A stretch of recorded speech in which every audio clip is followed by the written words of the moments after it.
Salut à tous. Attendez, j'ai juste un truc à faire, on y verra mieux. Donc déjà, on efface tout. Ensuite, on prend un peu de trilogie, un peu de prélogie, un peu de post-logie.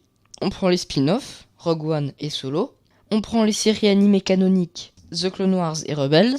On rajoute Starkiller évidemment. On rajoute Throne et le nom Stardox. Et voilà, c'est déjà mieux. Bon, je reprends. Salut à tous, on se retrouve aujourd'hui pour un autre Stardox qui portera sur un Jedi passé du côté obscur qui a créé l'alliance séparatiste, j'ai nommé Dooku. Dooku naquit sur Serenno en 102 avant la bataille de Yavin. Il fut repéré très rapidement par les Jedi et il commença alors très jeune son initiation à la Force. Après plusieurs années d'apprentissage, il fut pris comme Padawan par Maître Yoda. Dooku fut ensuite nommé Chevalier Jedi. Il changea alors de sabre laser et trouva dans les archives Jedi des données à propos de sabres laser courbés dont il s'inspira pour créer le sien. Puis, il retourna sur Serenno et fut nommé comte. Serenno lui appartenait désormais. Il forma plus tard Qui-Gon Jinn et fut alors nommé Maître Jedi. Dooku était un Jedi idéaliste et il pensait de plus en plus que l'ordre Jedi était décadent et il eut alors l'ambition de le quitter. Le côté obscur commença donc peu à peu à s'emparer de lui. Il ressentait du dédain, voire de la haine à l'égard des autres Jedi. Durant l'un de ses voyages, il rencontra le seigneur Sith Dark Sidious. Celui-ci commença à endoctriner Dooku à la cause Sith, et Dooku vit en Sidious l'occasion de devenir ce qu'il voulait être. Il rejoignit sa cause avec joie. Sidious lui ordonna alors de tuer son ami Sifo-Dyas pour tester sa volonté et sa détermination. Dooku obéit, et Sidious le prit alors comme apprenti, et le renomma Dark Tyrannus. Sur ordre de Sidious, Tyrannus contacta le chasseur de primes Jango Fett. Il se rendit avec lui sur Kamino et, se faisant passer pour Sifo-Dyas, passa commande d'une armée de clones de Jango Fett pour le compte de la République, en prenant soin d'inclure le protocole 66 dans une biopuce contenue dans le cerveau de tous les individus clonés. Puis, profitant de son statut de maître Jedi, Dooku effaça Kamino des archives Jedi avant de quitter l'ordre.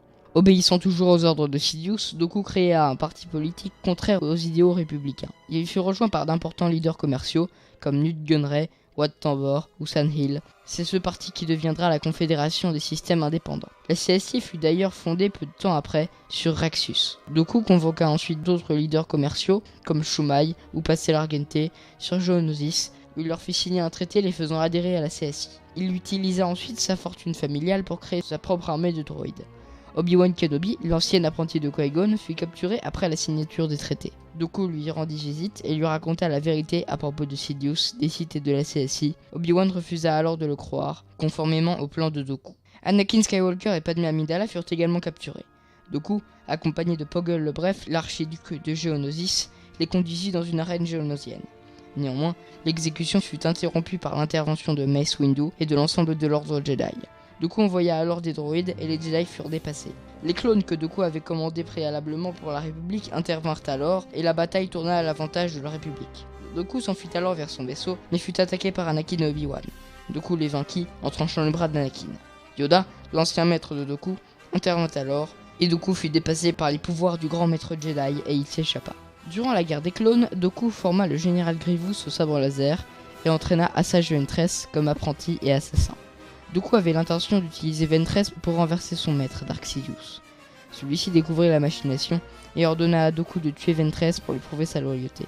Celui-ci obéit, mais Ventress survécut et s'échappa. Dooku prit alors comme nouvel apprenti Savage Opress dans le même but que Ventress.